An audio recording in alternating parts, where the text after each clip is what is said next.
사회를 많이 보신 것 같습니다. 이번 단기 선교 가서 많이 친해져서 너무 감사했고, 제가 오늘 예배를 드리면서 깜짝 놀랐어요. 그래서 여기서 예배 사회를 이제 보려고 이렇게 있는데 제 얼굴이 딱 나오는데 불이 이게 안 켜지니까 제 얼굴이 안 보이는 거예요. 이목구비가 하나도 안 보이는 거예요. 그래서 내 얼굴이 그렇게 탔나 싶었어요. 그래서 근데 또 센스 있게 저 위에 계신 분께서 딱 켜주시더라고요. 빛이 싹 들어오는데 그래도 안 보이는 거예요, 얼굴이 빛이. 그래서 되게 많이 탔다는 생각이 들었는데요. 제가 이제 주유를 미국에서 단기 선교하면서 이제 주유를 하러 이제 주유소에 이렇게 있는데 너무 이제 차로 오래 타니까 답답해서 밖에 나왔습니다. 밖에 나와서 이렇게 있는데 그 몸과 마음이 자유로우신 분이 있잖아요. 이게 구걸하시면서 이렇게 있으신 분. 미국에도 그런 분들이 있더라고요. 그래서 그분이 저를 딱 이렇게 막 이렇게 비틀비틀거리면서 오는 거예요. 그래서 딱 보더니 저보러 너 인디언이냐? 이렇게 물어보는 거예요, 저한테.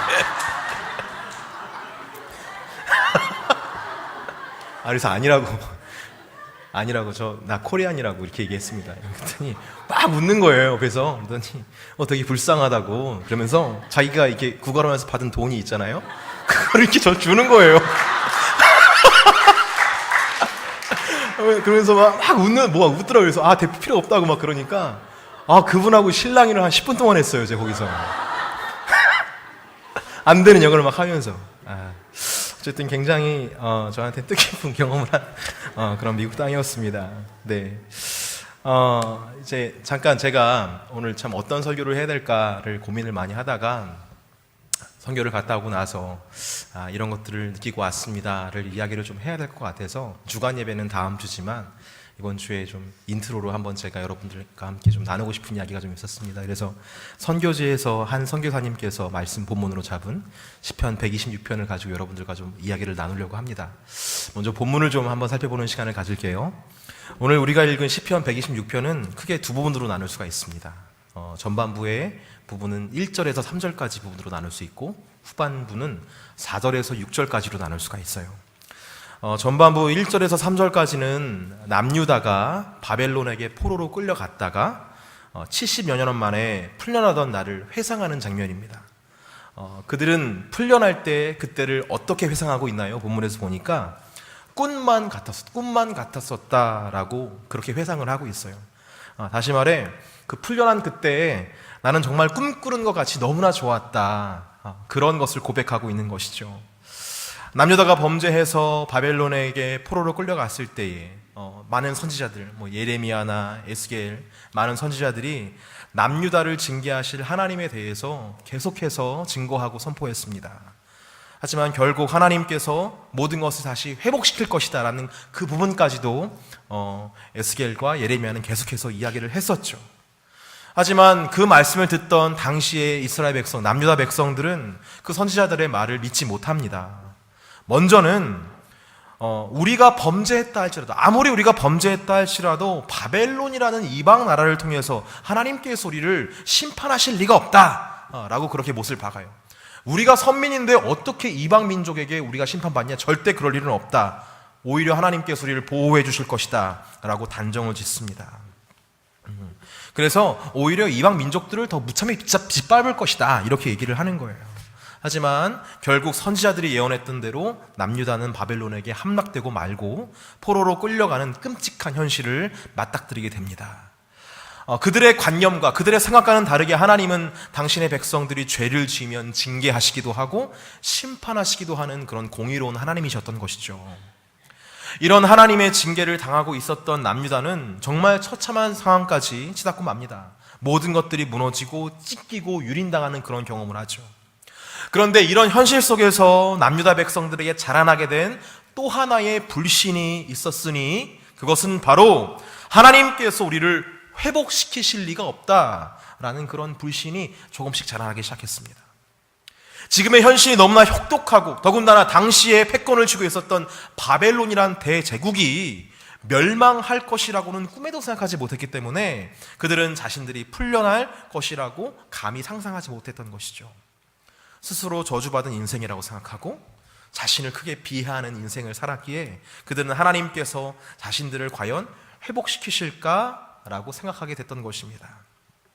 하지만 하나님께서는 이번에도 그들의 예상을 빗나가게 역사하시며 페르시아라는 제국을 일으키셔서 바벨론을 무너뜨리신 후 고레스 왕이라는 그 왕을 통해서 남유다를 포로에서 해방시켜 주시죠. 그래서 그들은 그 기쁨을 이렇게 고백하고 있는 것입니다. 오늘 1절에서 3절 말씀 저와 함께 한번 읽어볼까요? 126편 1절에서 3절 말씀 같이 읽어보겠습니다. 시작. 여호와께서 시온의 포로를 돌려보내실 때에 우리는 꿈꾸는 것 같았도다. 그때 우리 입에는 웃음이 가득하고 우리 혀에는 찬양이 찼었도다. 그때 문나라 가운데서 말하기를 여호와께서 그들을 위하여 큰 일을 행하셨다 하였도다. 여호와께서 우리를 위하여 큰 일을 행하셨으니 우리는 기쁘도다. 네, 너무나 기뻐하는 모습, 그것을 회상하고 있죠. 오늘 본문 시편 126편의 이 전반부를 묵상하며 저는 이런 생각이 문득 들었습니다. 우리는 하나님의 공의와 하나님의 자비에 대해서 어떤 관점을 가지고 있는가? 우리 모두는 하나님께서 자비하시다는 것을 잘 알고 있고 또 하나님께서는 죄를 미워하시는 공의로운 분이시다라는 부분에 대해서 너무나 잘 알고 있습니다. 하지만 문제는 하나님의 공의와 하나님의 자비에 대해서 너무나 우리 주관적으로 적용하며 살아가고 있다는 점, 그것이 문제라는 거예요. 남유다 백성들이 생각했던 것처럼, 즉 우리 조상 때부터 인도하셨던 하나님께서 우리를 징계하실 리 없다 라고 그렇게 생각했던 것처럼 우리는 하나님의 자비를 너무나 기만할 때가 있다는 거죠. 죄를 지으면서도 하나님은 자비의 하나님이시기 때문에 나의 이 모든 나약함을 용서해 주시겠지, 이번에도 용서하시고 다음에도 용서하시고 그 다음에도 용서하시겠지. 왜? 하나님은 자비의 하나님이시니까, 나를 아시고 나를 이해하시는 나의 아버지시니까 나를 용서하시겠지, 이렇게 생각을 하면서 죄를 짓는 것이죠. 여러분, 그렇습니다. 하나님은 우리를 용서하시는 하나님이시고 하나님은 우리의 아버지가 되시는 하나님이세요. 그러나 하나님은 사랑이시기에 사랑하는 자녀에게 매를 드시는데 망설임이 없는 분이신 것을 기억해야 할 필요가 있습니다. 그분은 우리를 사망의 길에서 돌이키게 하기 위해서 때로는 강한 막대기로 하나님의 백성을 치시기도 하는 분이시라는 것을 우리가 기억해야 한다는 것이죠. 하지만 이것은 어디까지나 하나님의 사랑의 한 표현입니다. 우리가 사망의 길로 가는 것을 막고자 하나님께서 쓰시는 극약 처방이다라는 것이죠. 하나님께서는 처음부터 이 징계라는 방법을 사용하지 않으십니다. 끊임없이 우리의 양심에 말씀을 통해 그리고 선지자를 통해 우리의 죄악됨을 지적을 하십니다. 하지만 그것을 청종하지 않고 듣지 않을 때에 징계라는 방편을 들어 사용하시는 것이죠. 제가 말씀드리는 것은 하나님은 징계로 끝내는 분이 아니시라는 것입니다. 하나님은 끝내 우리를 용서하시고 우리를 회복시키는 하나님이십니다. 즉 우리가 멸망과 죽음을 위한 징계를 하는 것이 아니라 회복의 과정으로 징계를 사용하시는 것이다. 그래서 결국 하나님은 우리를 회복시키시는 분이라는 것을 우리가 기억해야 할 필요가 있다는 거예요. 근데 하지만 어떤 분은요, 이런 사실을 믿지 못합니다. 하나님은 나를 혼내시기만 하는 하나님, 나를 징계하기를 즐겨 하시는 분으로만 생각하는 분이 있어요. 그런 분들의 특징은요, 하나님을 두려워한다는 거예요. 막무가내로 두려워합니다. 하나님을 부담스러운 분으로 생각하고 그분께 가까이 가는 것을 어렵게 생각합니다. 더불어 회복은 나 같은 자에게 주어지는 것이 아니라, 은혜는 나 같은 자에게 주어지는 것이 아니라 나보다 더 많은 노력을 한 사람, 나보다 더 착한 일을 많이 한 사람, 나보다 더 거룩한 삶을 살아가는 사람들에게만 주어지는 것이라 생각하죠. 그래서 움츠러드는 삶을 살아갑니다. 이렇게 한쪽에서는 하나님은 자비하시기만 하시다는 관념이 있고 또 다른 한쪽에서는 하나님은 공의로우시기만 하다는 그런 관념이 있어요. 이 두 관념으로 다른 모습의 신앙생활을 하시는 분들이 제 주변에 참 많다는 것을 보게 됩니다. 근데 여러분, 이 두 부류의 성도들이 공통적으로 갖고 있는 오해가 뭔지 아십니까? 그것은 하나님은 관념이 아니시라는 거예요. 여러분 기억하시기를 바랍니다. 하나님은 관념이 아니라 하나님은 살아계신 인격체이십니다. 할렐루야. 하나님은 성경 안에만 계시는 분이 아니라 우리와 함께 이 시간 이 공간에 계셔서 모든 것을 주관하시고 판단하시는 하나님이시다는 것을 우리가 기억해야 할 필요가 있다는 것입니다. 죄를 지적하시는 분도 하나님이시요, 그 죄를 용서하시고 회복시키시는 분도 하나님이십니다. 우리는 간혹 하나님 없는 회개를 할 때가 있어요. 하나님 없는 용서를 받을 때가 있어요. 하나님께서 나의 죄에 대해서 어떻게 생각하시는지 알지 못한 채 우리는 계속해서 나의 죄를 용서해달라고 매달릴 때가 있습니다. 또 반면에 하나님께서 나의 죄에서 어떻게 생각하시는지도 모른 채 우리는 나의 죄가 용서받았다고 생각할 때도 있습니다. 하지만 여러분, 기억해야 할 것은 하나님은 살아계신 인격체시라는 거예요. 그래서 우리는 살아계신 하나님의 마음을 받아야 합니다. 그분께서 나에 대해서 어떤 생각을 갖고 계시고 어떤 마음 갖고 계시는지, 하나님은 인격이시기 때문에 우리의 예배 속에서, 우리의 기도 속에서, 우리의 찬양 가운데 끊임없이 하나님의 마음을 부어주세요. 때로는 죄를 지적하시기도 하고, 때로는 그런 모습에 안타까워하시기도 하고, 슬퍼하시기도 하고, 우리를 위로해 주시기도 하고. 그래서 우리는 영적으로 예민해져야 한다는 것입니다. 하나님께서 지금 무엇을 생각하시고 무엇을 기뻐하시고 무엇을 아파하시는지 제대로 들을 수 있어야 하기 때문에 우리는 영적으로 민감해져야 한다는 거예요. 저는 여러분들이 오늘 예배 속에서 살아계신 하나님을 만날 수 있기를 간절히 바랍니다. 그저 관념 속에 계신 하나님을 다시 확인하고, 그래, 하나님께서는 그러신 분이지, 이걸 확인하고 돌아가는 것이 아니라 살아계신 하나님, 살아계셔서 역사하시는 하나님, 우리를 향해서 불꽃 같은 눈동자로 우리를 바라보시는, 지켜보시는 그 하나님을 만날 수 있는 저와 여러분 되었으면 좋겠어요. 그래서 이 예배 시간에 하나님의 시선, 하나님이 나를 어떤 눈동자로 바라보시는지 그 시선을 바라볼 수 있는 그런 시간이 되기를 예수님의 이름으로 축복합니다. 그런 의미 안에서도 우리 안에 이런 고백이 있었으면 좋겠어요. 여호와께서 시온의 포로를 돌려보내실 때에 우리는 꿈꾸는 것 같았도다. 그때 그 백성들을 올가매고 있었던 포로의 현실들이 있었거든요. 우리도 마찬가지로 그 현실을 경험하고 있는지 모릅니다. 그런 올가매고 있는 포로와 같은 현실 경험하고 있는지 몰라요. 물론 우리는 현재 어떤 제국에게 이렇게 매여 있는 그런 상황은 아니지만, 우리도 그 옛날 바벨론 제국과 같은 어떤 태산 같은 문제에 매여 있는 상황일 수가 있다는 것이죠. 그 태산 같은 문제가 있었지만 하나님께서 회복해 주셨다라는 그런 고백이 우리 예배 안에 있기를 예수님의 이름으로 축복합니다.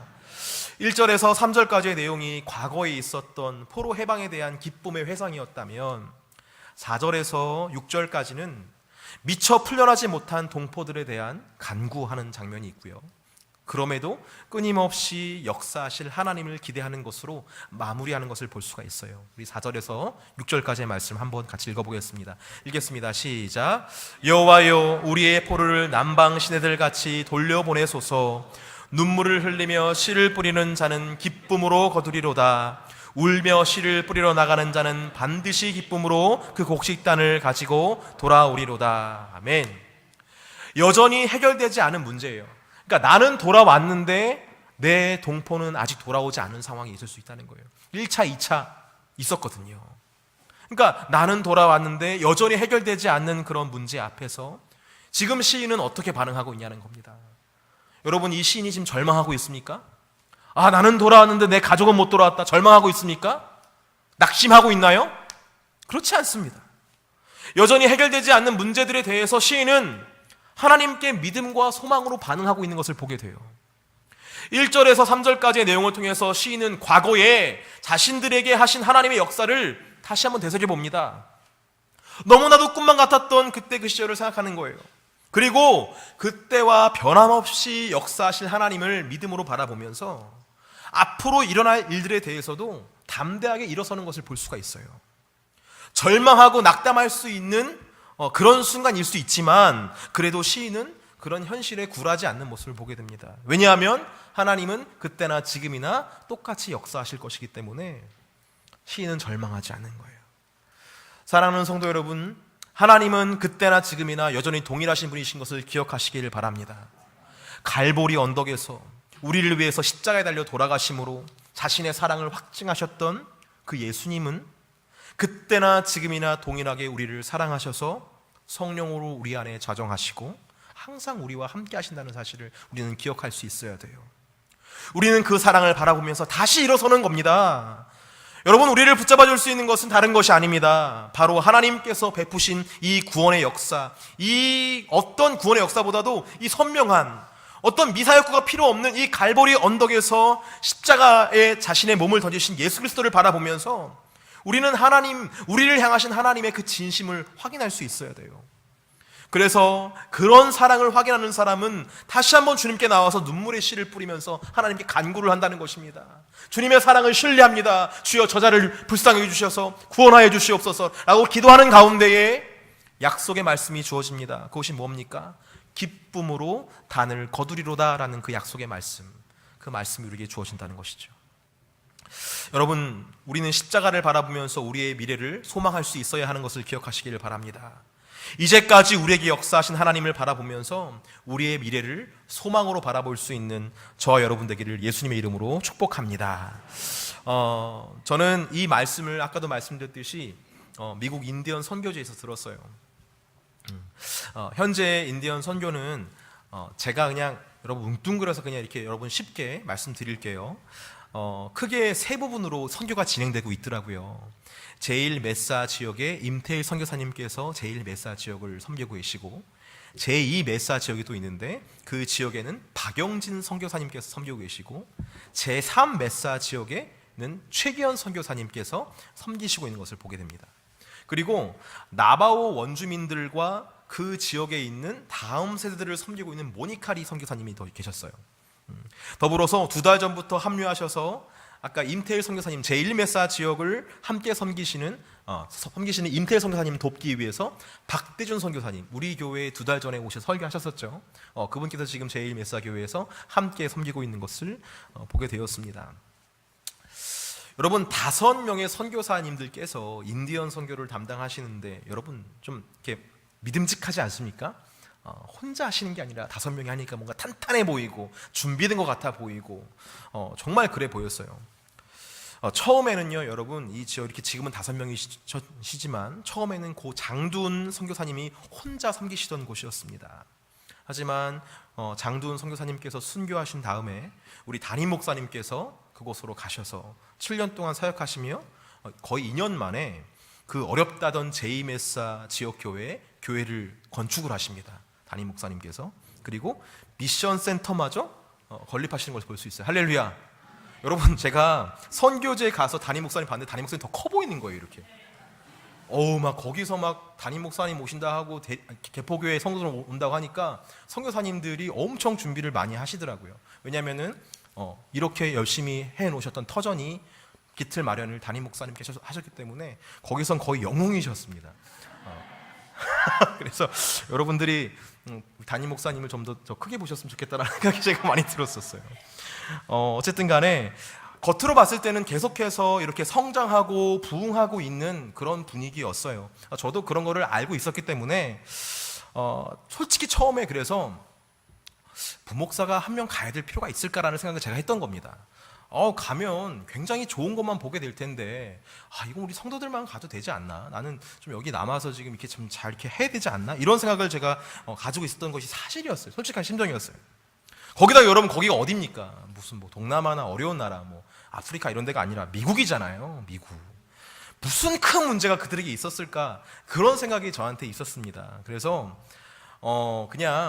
그래서 하나님께서 인도하셨고 담임 목사님께서 가자고 말씀하시고 모든 성도들이 좀 같이 갔으면 좋겠다 말씀 상황으로 막 가니까 그래, 하나님께서 뭔가 그래 뜻이 있으니까 가자고 하시겠지 이러면서 순종했습니다. 갔는데 막상 가가지고 선교사님들의 이야기를 듣는데 그 얘기를 듣는 순간에 막 눈물이 제가 막 나는 거예요.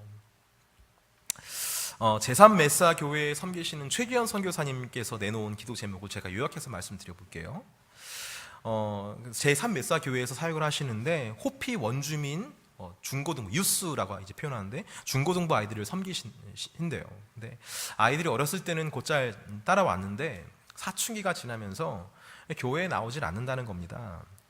여기까지는 한국과 상황이 별반 다르지가 않죠. 우리 아이들도 지금 그렇잖아요. 초등학교 때는 말 잘 듣다가 중학교 때부터 이제 엇나가는 어떤 그런 사춘기를 경험하면서 교회에 나오지 않는 그렇게까지 이해를 할 수 있었습니다. 근데 이 아이들이 일찍부터 술과 약물에 손을 댄다고 합니다. 약물.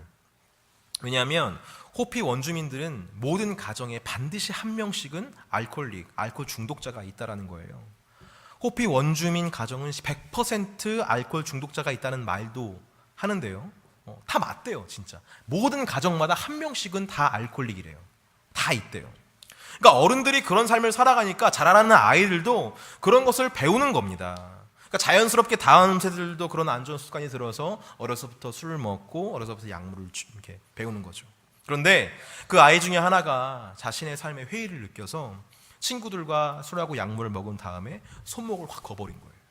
그리고 선교사님한테 전화를 한 겁니다. 자기 손목 나 좀 죽을 것 같은데 살려달라고. 그러니까 그 얘기를 하면서 선교사님이 막 흐느껴 우시는 거예요. 근데 이런 아이가 한두 명이 아니라는 거예요. 그런 아이가 계속 있다는 겁니다. 안아줘야 될 아이가 너무나 많은 거예요. 그런 아이들을 볼 때마다 너무나 마음이 아프다고 우시는데 어떻게 그냥 듣고 있습니까? 그러면서 말씀하시는 것이 아이들이 예수 그리스도 안에서 정체성을 좀 찾고 하나님의 뜻을 좀, 선한 뜻을 좀 알게 해달라고 눈물을 흘리시며 기도하는데 끝말이 계속 그거예요. 내가 조금만 능력이 있으면 괜찮을까요? 내가 조금만 잘하면, 내가 조금 더 잘했으면 아이가 좀 잘 되지 않았을까? 이런 말을 계속 하시는데 근데 문제가 그것만 있는 것이 아니었습니다. 얼마 전에 이 제3몇 최기현 선교사님께서 섬기시는 이 교회 옆에 교육관이 있었는데요. 이 교육관에 불이 나서 교육관이 다 타버렸어요. 전소가 됐어요. 근데 교육관을 새로 지으려고 해도 문제가 되는 게 뭐냐면 제3메사 교회는 호피 현지 목사님이 개척하신 교회라고 합니다. 그래서 굉장히 뜻깊은 교회래요. 호피 민족, 호피 사람이 목사가 돼서 개척한 거니까 얼마나 의미가 있는 것입니까? 그런데 그 목사님께 돌아가신 후에 그 목사님의 따님께서 그 교회를 관리를 하시는데 이 따님이 약간 자아가 강하신 거예요. 그러니까 선교사님과 뭔가 갈등을 이렇게 뜻이 안 맞을 수 있잖아요.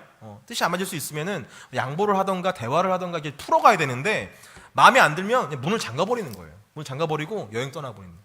예배를 못 드리게 하는 거예요. 흔히 말해서 갑질을 하는 거죠.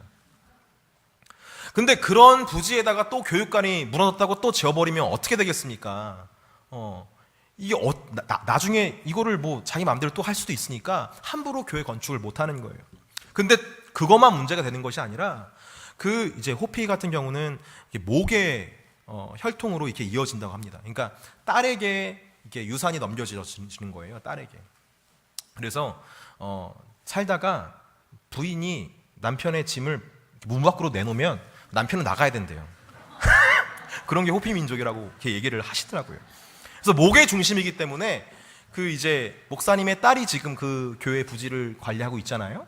그래서 이게 딸한테 가야 되는데 딸이 없대요. 그 목사님 딸에게 딸이 또 없는 거예요. 아들만 있는데 그 아들이 알코올릭이어서 어떻게 지금 막 이렇게 사리 분별을 잘 못한다고 합니다. 그러니까 주변에 있는 사촌들이 그 땅을 지금 노리고 있는 거예요. 예수를 믿지 않는 사람들이. 그러니까 그 목사님의 따님이 돌아가시면 그 사촌들이 막 달려들 것이고 그러면 교회 부지를 잃어버릴 수도 있다.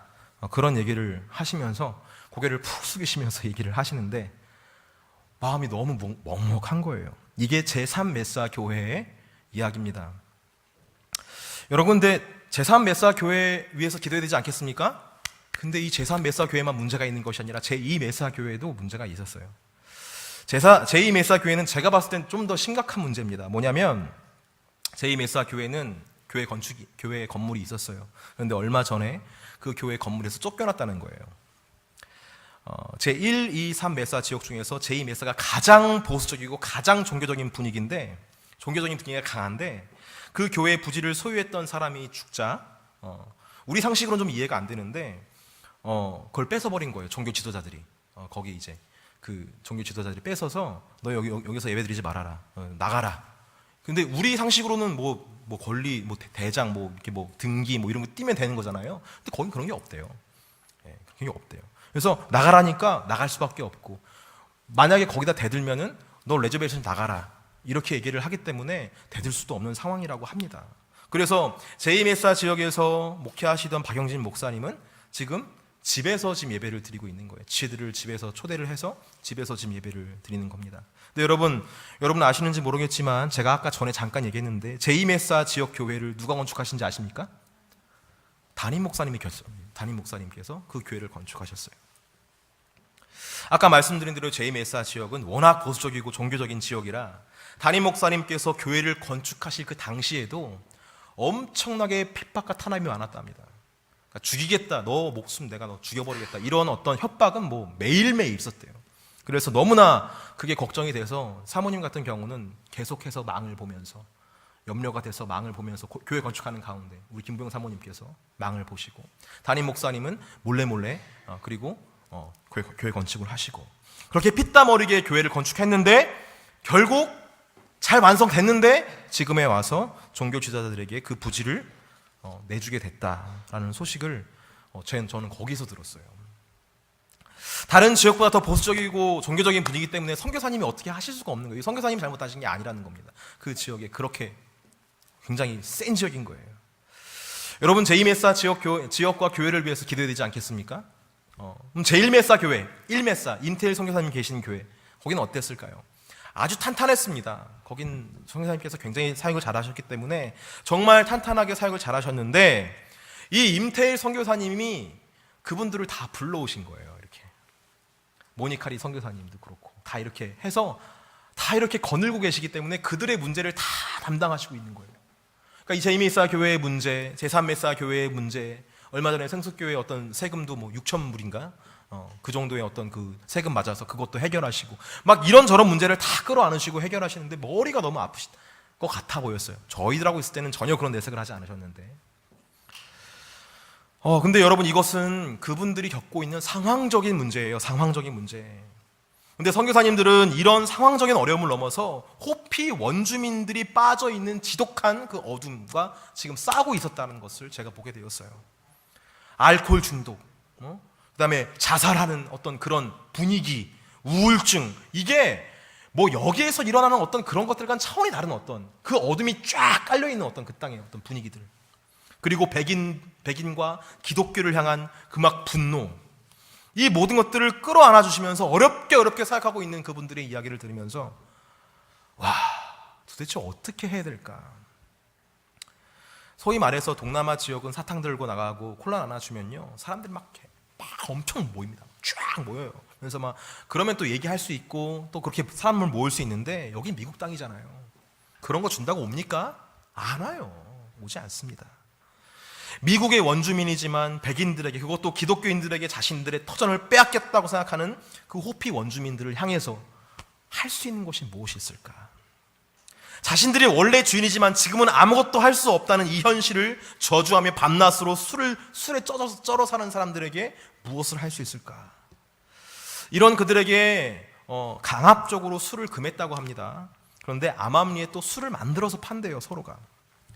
일반적인 술이 아니라 이 사람들이 그 술을 제조를 하더라고요.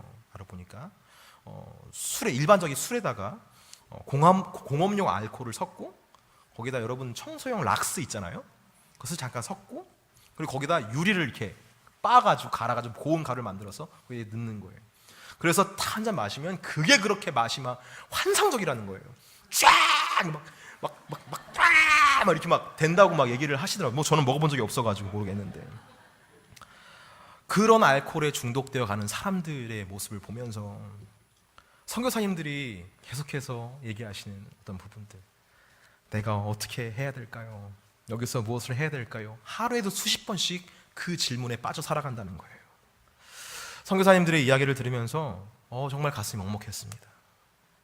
다 저의 선배들이거든요. 형들이거든요. 정말 아무것도 할 수 없는 현실, 그런 선교사님들께서 그렇게 얘기를 하시면서 끝끝내 이런 고백을 하시더라고요. 그래도 하나님께서 우리와 함께 하시지 않습니까? 라는 그 얘기를 선교사님들이 하시는 거예요. 오늘 시편 126편 1절에 3절 나온 것처럼 선교사님들이 붙잡고 있는 것이 있었습니다. 여러분, 원래 선교사님들이 오시기 전에 원래 그 땅은 아무도 사역하지 않는 땅이었잖아요. 한국 선교사들이 모르는 땅이었잖아요.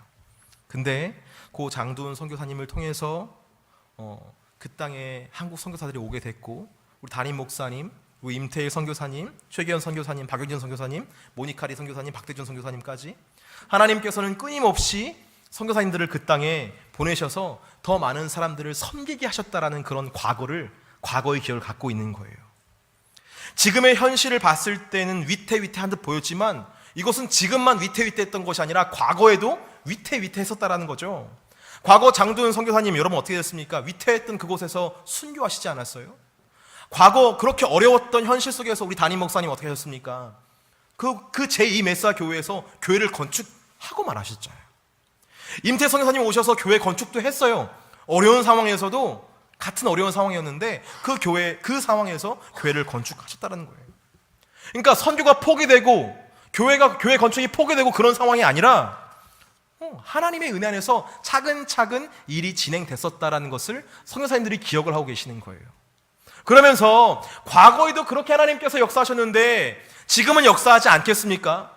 지금 비록 우리가 빼앗긴 것이 있지만 하나님께서 되찾아 가실 것이고 새로운 것을 열어가지 않으시겠습니까? 선교사님들께서 그렇게 말씀을 하시면서 그것을 위해서 기도해 달라고 저희 팀원들한테 부탁을 하시는 겁니다. 저는 그 제2 메사 교회 박영진 선교사님께서 교회를 빼앗겼다라는 이야기를 하실 때 너무 놀래가지고 김부영 사모님 얼굴을 딱 봤어요. 사모님 얼굴이 어떠셨나? 아무런 어떤 요동이 없으신 거예요. 담담하게 듣고 계시더라고요. 담담하게. 이미 알고 계셨었겠죠. 담담하게 듣고 계시고 기도회 시간에 사모님이 제일 열심히 기도해 주시는 거예요. 그리고 그 선교사님과 그 사모님이 찾아오셨을 때 우리 선교사님 잘하고 계시다고 사모님이 이렇게 안아주시고 담임 목사님께서 이렇게 딱 어깨동무를 해주시면서 괜찮다고 주눅 들지 말라고 하나님께서 새롭게 역사하시면 될 거라고 그렇게 막 말씀을 해주시는데 박영진 선교사님이 진짜 쭉 늘어져가지고 이러고 있는 거예요. 그런데도 담임 목사님께서 괜찮다고 하나님께서 해주시는 거라 훌훌 털고 그냥 열심히 하라고 그렇게 나오시는 모습 보면서 진짜 목사님 정말 멋지시다는 생각을 했었고 같이 기도를 해야 되겠다라는 그런 생각을 했었습니다. 여러분 그 선교사님들께서 고백하신 것, 기도하시는 것 여러분들도 함께 좀 기도하셨으면 좋겠습니다. 지금 상황이 그렇게 좋지 않다고 얘기를 하시는데 분명히 하나님께서는 그 모든 상황을 이겨내고 새로운 역사를 지금 쓰고 계시는 걸 저는 믿습니다. 그 선교의 역사에 우리 개포교회도 함께 동참해서 함께 기도하면서 하나씩 만들어갈 수 있었으면 좋겠다라는 생각을 해봅니다. 제가 개포교회 부목사라서 그런지 그 얘기를 듣는데 여러분 부족하지만 들어주세요. 저도 같은 어려움을 느낄 때가 있었어요. 뭐 그분들만큼 그렇게 막 처절한 고백은 아니지만 성도님들과 이야기를 하고 또 여러분들과 함께 기도를 하면서 도대체 나는 어떻게 해야 될까? 그러니까 여러분들의 이야기를 들으면은 제가 해줄 수 있는 게 아무것도 없는 거예요. 기도를 해줘도 금방 나아지지가 않는 거예요. 제가 몇 분들한테 연락을 해봅니다. 많이 힘들어하시는 분들이 저한테 와서 기도 제목을 얘기하세요. 그리고 기도해달라고 말씀하시고 같이 함께 기도해달라고 얘기하셔서 제가 이제 기도를 하는데 저도 궁금하잖아요. 그래서 전화를 하면 달라진 게 없다는 거예요. 그렇게 계속해서 이어져가는 분들을 봤을 때 연락도 못 하겠고 너무나 어려움. 내가 어떻게 해야 될까? 그런데 저는 이 말씀을 계속해서 기억하려고 합니다. 하나님께서 하셨던 일들을 묵상하고 담임 목사님을 통해 하셨던 일들, 우리 개포교회도 여러분 그냥 이루어진 게 아니잖아요. 안성욱 담임 목사님께서 해오셨던 어떤 그런 역사들을 제가 바라보면서 그래 이제까지 이렇게 역사하셨는데 하나님께서 앞으로도 역사하지 않으실까? 울며 눈물의 씨를 뿌리는 자는 기쁨으로 단을 거둘 것이다라는 그런 믿음으로 함께 계속해서 기도를 하려고 합니다. 사랑하는 성도 여러분, 우리 미국 땅을 위해서 그리고 어려워하는 지체들을 위해서 희망을 잃지 않고 소망을 잃지 않고 계속 기도로 나아갈 수 있는 저 여러분들에게 간절히 바랍니다. 그렇게 우리가 주님께 붙어 있을 때에 하나님께서 우리를 통해서 귀한 역사를 이루어가게 되실 줄 저는 믿습니다. 하나님께 이 시간 함께 기도했으면 좋겠습니다. 먼저는 우리 미국 땅에 있는 지체들을 위해서 기도했으면 좋겠어요. 우리 선교사님들 하나님의 은혜 안에서 잘 이겨나갈 수 있도록 주님께서 함께 해달라고 위해서 기도했으면 좋겠습니다. 그리고 선교사님들의 그 모든 사역을 통해서 우리 호피 원주민들이 주님께로 돌아오고 정체성을 새로 세우고 정말 주님 안에서 바르게 살아갈 수 있는 그런 시간이 빨리 좀 왔으면 좋겠다라는 생각을 합니다. 우리 함께 이 시간 기도하면서 그들을 중보하는 시간을 갖도록 하겠습니다. 기도하시겠습니다. 할렐루야.